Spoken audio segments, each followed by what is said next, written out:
Want to know why? Ask how. Howard the Humongous. Even to a Democrat like me, Donald Trump's first 10 days in office were mind-blasting. President Trump issued over 100 executive orders, proclamations, and memoranda in just his first week in office. Joe Biden had signed 15 executive orders in his first day. Trump signed 26. Then Trump just kept signing.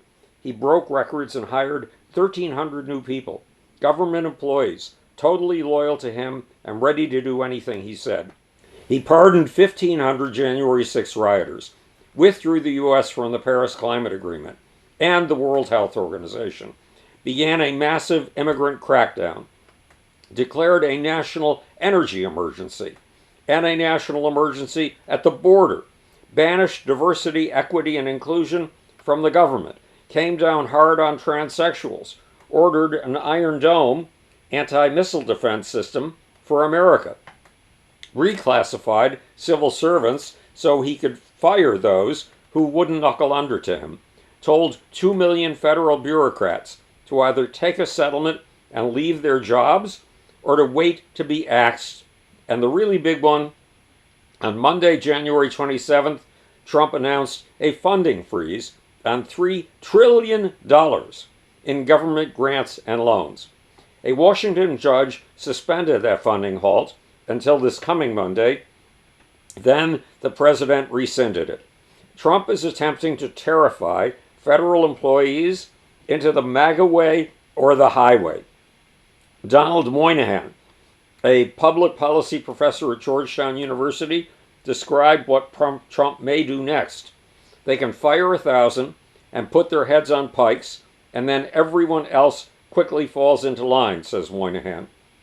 And that way, you have a terrified bureaucracy that still has institutional knowledge, scare the bejesus out of 49,000 people, and force them into line.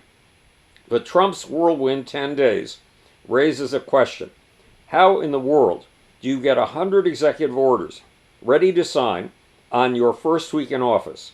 How do you get the personnel it takes to carry those orders out? And how do you get a game plan that can be executed so fast? A game plan designed to unfold with so much happening in so little time that it leaves your opponents dazed and confused, unable to comprehend it all, and unable to oppose it. How do you organize a blitz, a tsunami, a carefully choreographed program of what Donald Trump likes to call shock and awe? How do you flood the zone? You have help. Lots of it. Working for years. Preparing every detail. And where does that help come from? Remember back in June when Democrats went on the attack against what they called Project 2025? Remember when actress Taraji P. Henson talked about Project 2025 during the BET Awards, and comedian John Oliver dedicated an entire segment of his HBO show to Project 2025, fueling more searches for Project 2025 than the searches for Taylor Swift or the NFL? And remember when Donald Trump said, "I know nothing about Project 2025." Remember when the Trump campaign said it would ban people from Project 2025? Remember when the press secretary for the National Republican Congressional Committee said the Democrats had fabricated a false attack and that the Project 2025 story was a desperate lie?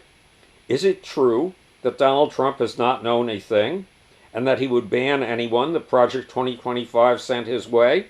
Well, not exactly. Donald Trump's primary advisor, Stephen Miller, has appeared in videos promoting Project 2025 and was in one of Project 2025's advisory organizations. Donald Trump's director of the White House Personnel Office, Sergio Gore, is listed as a member on the Project 2025 website. Russell Vought, who's been described as a principal architect of Project 2025, has been nominated by President Trump to lead the Office of Management and Budget. Project 2025's Carolyn Leavitt is President Trump's new press secretary. Project 2025's Brendan Carr is President Trump's pick to head the Federal Communications Commission. And Project 2025's Tom Homan is Trump's border czar. Even J.D. Vance, President Trump's vice president, is said to be closely allied with Project 2025's prime mover, the Heritage Foundation. Project 2025 has a massive 920-page book laying out its plan for a total MAGA takeover of the government and for the dismantling of the administrative state, the deep state. That book was penned by over 144 people who either worked for President Trump in his first term in office or in his first campaign. But most important, it appears that Project 2025 wrote the game plan for Donald Trump's first weeks in office and fashioned the 100 documents Trump signed. As for the personnel it will take to execute these documents, since November 15, 2022, Project 2025 members have pulled together a LinkedIn-style database of 20,000 rigorously pre-screened, enthusiastic MAGA Republicans eager to be hired. And Project 2025 has trained these MAGA believers to execute its plans. What's more, Project 2025 has written a first 180-day plan for the president himself.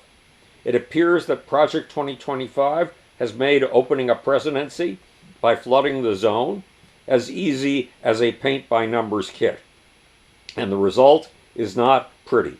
The Gallup polling organization revealed the night of Wednesday, January 30th, that Mr. Trump is the lowest-rated new president since 1953. This is Howard Bloom speaking to you from the future. It's your job and my job to make, or, want to know why? Ask how. And now, to find the off, there it is, switch.